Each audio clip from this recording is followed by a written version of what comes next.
नमस्कार, हम Vipin Chaurasia YouTube channel से और देखा लो देवी के बारे में बतावे आ रही बानी। और देवी जन बाड़ी ई एगो भोजपुरी गायिका है और इनकरा लड़का हो गई बा बिना शादी कइले। और यही पर सकल बलमुआ एगो गाना गौले बड़न, वीडियो देखा लो और गाना सुन के और एक बार कमेंट करके हमें बताइए लो कि कैसन बा ई वीडियो। और सकल बलमुआ जन गाना गइले बड़न, सही गइले बड़न कि गलत गइले बड़न, एक बार मैसेज करके जरूर बताइए लो। देवी सिंगर बहुत पुरान है, इतना बढ़िया बढ़िया गाना गौले बड़ी, इतना बढ़िया पूछला के कोनो बात नहीं है। लेकिन ए पर बहुत लोग विवाद उठावता कि बिना शादी कइले इनका लड़का हो गई।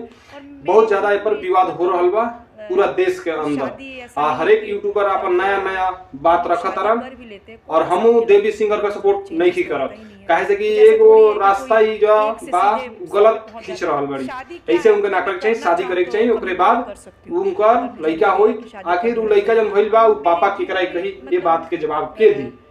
वीडियो देखा लो और देवी सिंगर के बारे में कुछ भी राय देवे के होई तो एक बार मैसेज करिए लो, हम तालुम के मैसेज के रिप्लाई जरूर दे। आ सकल बलमुआ ई गाना गोले बड़ा बहुत अनधुन जौन भी बढ़िया भी बा, कोनो दिक्कत नहीं के। गाना एक बार जाकर सुन लिया लो, लिंक हम दे देले बानी अपना डिस्क्रिप्शन में और गाना देख के बताइए लो। लेकिन देवी सिंगर जन बाड़ी बहुत भारी गलती कइले बड़ी भाई, हर एक लड़की के बिगाड़े के चक्कर में बाड़ी।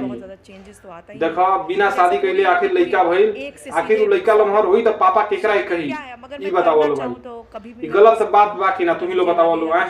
हमू देवी सिंगर के बहुत बढ़िया जानत रहनी, बहुत बढ़िया गाना गावत रहली है, लेकिन ई एगो काम करके बहुत भारी गलती कइल बड़ी, बिना शादी भइले उनकरा लड़का हो गई। वीडियो देखा लो, वीडियो अच्छा लगी तो चैनल के सब्सक्राइब करिए और यूट्यूब चैनल के भी सब्सक्राइब करिए और फेसबुक पेज के फॉलो करिए।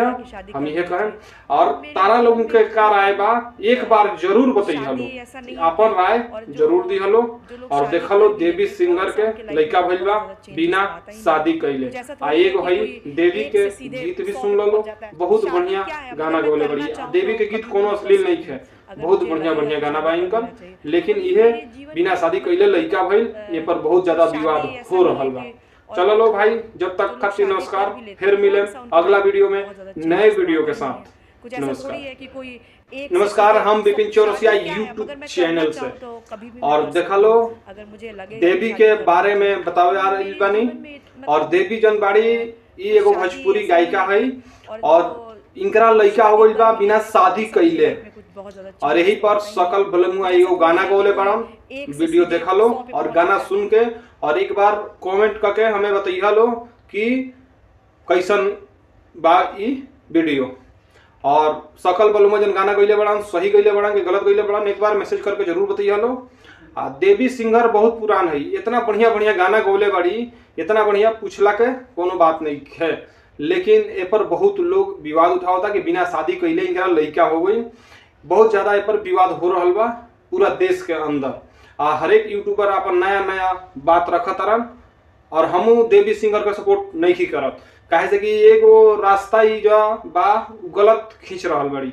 ऐसे उनके ना करे के चाहिए, शादी करे के चाहिए, ओकरे बाद उनकर लड़का होई। आखिर उ लड़का जन भइल बा उ पापा केकरा कही, ये बात के जवाब के दी।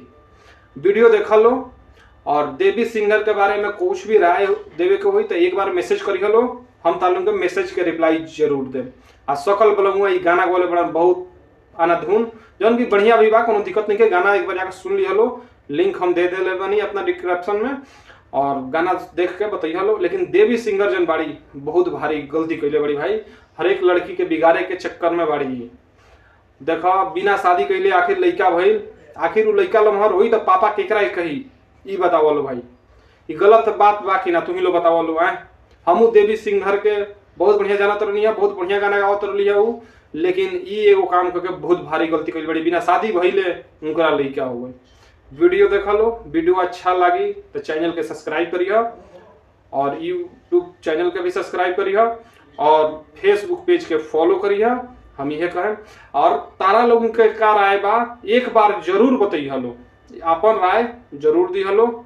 और देखा लो देवी सिंगर के लड़का भइल बा बिना शादी कइले। आ एगो है देवी के गीत भी सुन लो, बहुत बढ़िया गाना गौले बड़ी। देवी के गीत कोनो अश्लील नहीं है, बहुत बढ़िया बढ़िया गाना बा इनका। लेकिन इहे बिना शादी कइले लइका भइल, ये पर बहुत ज्यादा विवाद हो रहल बा। चलो लो भाई, जब तक खातिर नमस्कार, फिर मिले अगला वीडियो में नए वीडियो के साथ। नमस्कार।